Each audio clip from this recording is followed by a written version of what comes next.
Shalom Bapak Ibu kasih dalam Tuhan. Hari ini oleh kasih kuasa Tuhan kita diberi sehat, kemurahan, panjang umur, dan yang jelas kami bersyukur oleh kemurahan Tuhan. Hari ini saya akan mengangkat tema kunci keberhasilan hidup.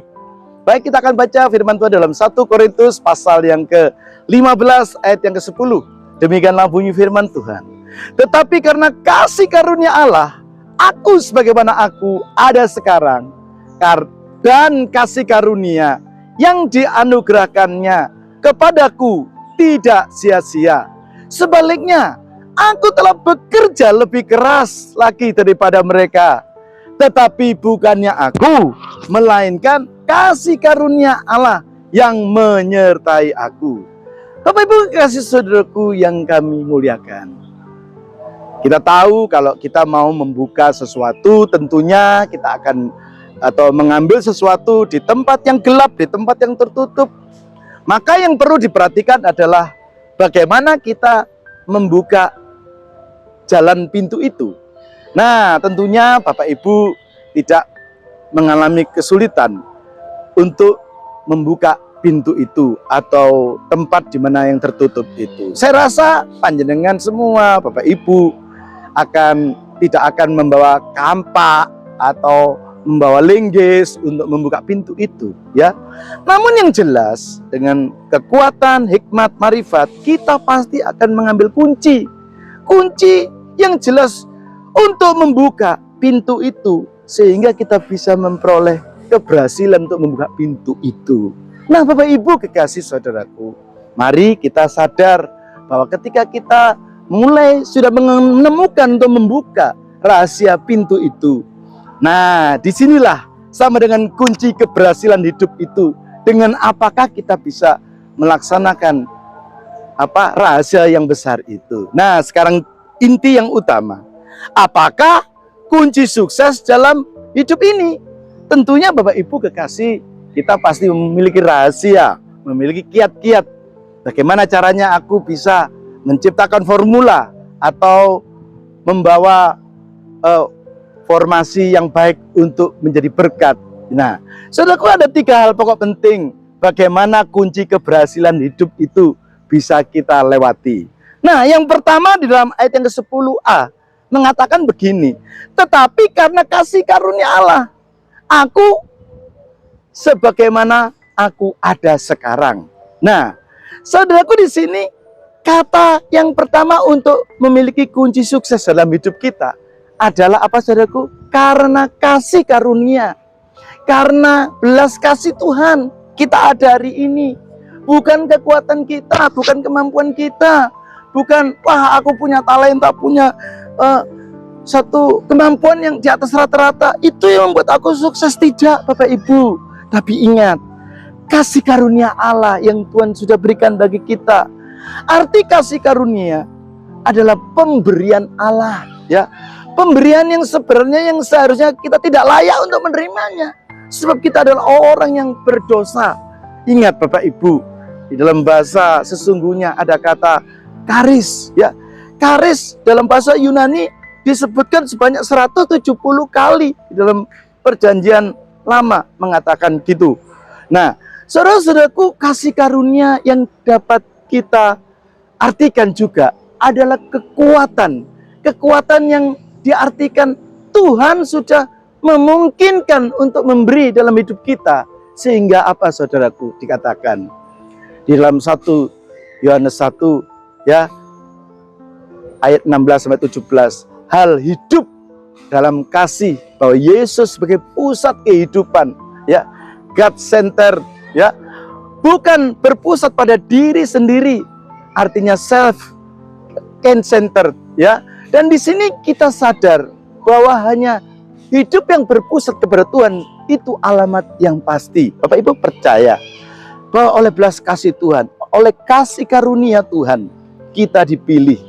Dan maaf, saya katakan sekali lagi, bukan usaha kita, hasil jeripaya kita yang dimungkinkan untuk hidup kita mengalami seperti ini. Ingat saudaraku, semua itu oleh belas kasih Tuhan.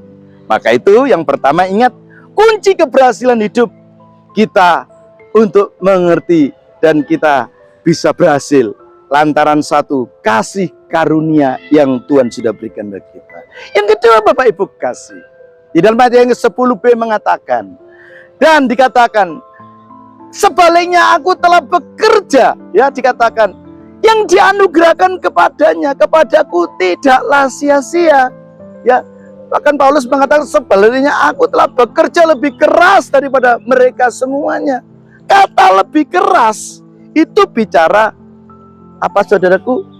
Usaha yang bertalu-talu. Jadi ingat, yang kedua dalam memiliki kunci keberhasilan hidup adalah bekerja keras. Saudaraku, ada banyak anak-anak muda, orang-orang Kristen yang kepingin maju, itu cari jalan instan. Banyak anak-anak muda, orang-orang kebanyakan kita, yang penting itu meok. Tahu apa meok? Mau enak, ogah kerja, itu meok namanya, ya. Jadi itu hal yang salah. Dan rumus yang salah ini jangan sampai kita ingat dan kita bawa ke dalam apa, data-data diri kita untuk maju seperti itu. Tidak salah itu. Tapi yang jelas, marilah kita miliki potensi hidup yang mau kerja keras. Paulus bekerja lebih keras daripada mereka, Bapak Ibu. Dan dia sungguh-sungguh, dia menekankan dari antara semua rasul-rasul, dia adalah seorang yang menerima kasih karunia. Seharusnya lebih rajin daripada dunia ini. Ada banyak anak-anak Tuhan, saudaraku, ketika dia dalam pekerjaan, dia menganggap, waduh, bosku wong Kristen, padha wong Kristen ae. Wis santai-santai, gak usah ngoyo. Wis, yang penting kita saling mengasihi. Repotnya kadang-kadang kalau nanti ditegur oleh pemimpin, oleh direkturnya, ngomong katanya orang Kristen tidak ada kasih, katanya orang Kristen kok ngomong tok tapi aplikasinya tidak ada. Sebenarnya yang keliru kita sebenarnya diberikan potensi untuk mengembangkan talenta kita, tetapi kenyataannya tidak ada bos.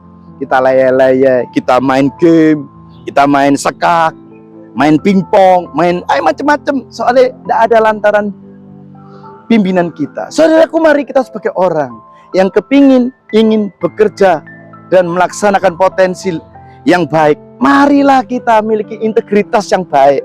Walaupun tidak ada bos, walaupun ada bos, tunjukkan bahwa kita ini adalah orang yang benar-benar mau bekerja lebih keras daripada saudara-saudara kita. Jadilah orang Kristen yang menjadi dampak. Jadilah anak Tuhan yang memiliki karisma. Jangan sampai kita hanya kasih belas kasih saja. Jangan sampai kita mau dikasihani saja. Tapi tunjukkan bahwa Bapak Ibu panjenengan semua adalah orang yang memiliki semua hal yang dikaruniakan dari Tuhan. Kita adalah imamat yang rajani, bangsa yang terpilih, ya, umatnya kerajaan Allah. Dan Tuhan akan menceritakan pekerjaan-pekerjaan yang besar atas hidup kita. Bapak Ibu ingat, Paulus ketika dia bekerja keras, dia memiliki kunci kesuksesan menjadi seorang penginjil besar. Sehingga dalam misinya selama 17 tahun, hingga dia mendapat pengakuan dari gereja yang mula-mula di Yerusalem. Bapak Ibu kekasih, kerja keras ini awal keberhasilan kita. Jangan pernah mimpi, Bapak Ibu, kalau panjenengan kepingin enak, hanya jak gun-gun, wah amsong nanti saudaraku, Anda akan kecewa. Tapi mari kita mau usaha lebih lagi untuk menyenangkan komandan kita, menyenangkan Tuhan kita, terlebih Tuhan Yesus di atas segalanya. Yang ketiga, bagaimana kita memiliki kunci keberhasilan hidup? Yang ketiga adalah ayat yang ke-10c mengatakan bahwa tetapi sebaliknya bukannya aku, melainkan kasih karunia Allah yang menyertai aku. Bapak Ibu kekasih, walaupun Rasul Paulus ini sudah bekerja keras, sudah menjadi contoh, menjadi figur yang baik, tetapi yang ketiga ini penting, kunci keberhasilan hidup. Lantaran apa? Kita harus memiliki kerendahan hati. Ini yang ketiga. Kerendahan hati itu penting. Teks mengatakan, tetapi bukannya aku, melainkan kasih karunia Allah yang menyertai aku. Ya, bukti saudaraku kerendahan hati Paulus terhadap hal yang perlu dijadikan contoh. Ya, dia bicara dari hati adalah awal kesadaran kita untuk menjadi berkat, untuk selalu bergantung pada Allah, dan dia tidak memakai kekuatannya. Kunci kesuksesan di mata Allah adalah kerendahan hati. Bapak Ibu, kalau panjenengan punya kerendahan hati, dimanapun orang pasti senang. Kalau engkau punya kepinteran, tapi tidak sombong, tapi hatinya lembut, hatinya tidak mencuri kemuliaan nama Tuhan, orang banyak senang. Siapa ya itu bro atau sis itu, aduh cantiknya, gantengnya, kok mereka sopan, lembut, perangainya, dan karakternya bagus, pinter lagi. Di mana-mana dia tidak males, dia menceritakan kemuliaan nama Tuhan. Tetapi kesuksesannya itu dia merasa datangnya dari Tuhan. Dan belas kasih Tuhan itu yang menentukan setiap langkah kehidupan kita. Maka itu kerendahan hati itu penting, saudaraku. Itulah, saudaraku, yang diajarkan Rasul Paulus kepada kita. Jangan sampai kita sebagai orang yang percaya memiliki tinggi hati. Ada banyak, saudaraku, orang-orang, teman-teman saya banyak ya. Mereka hanya omdo, omongnya banyak, omdo, omong doang. Tapi kerjanya nggak ono ya. Kerjanya aduh minim sekali.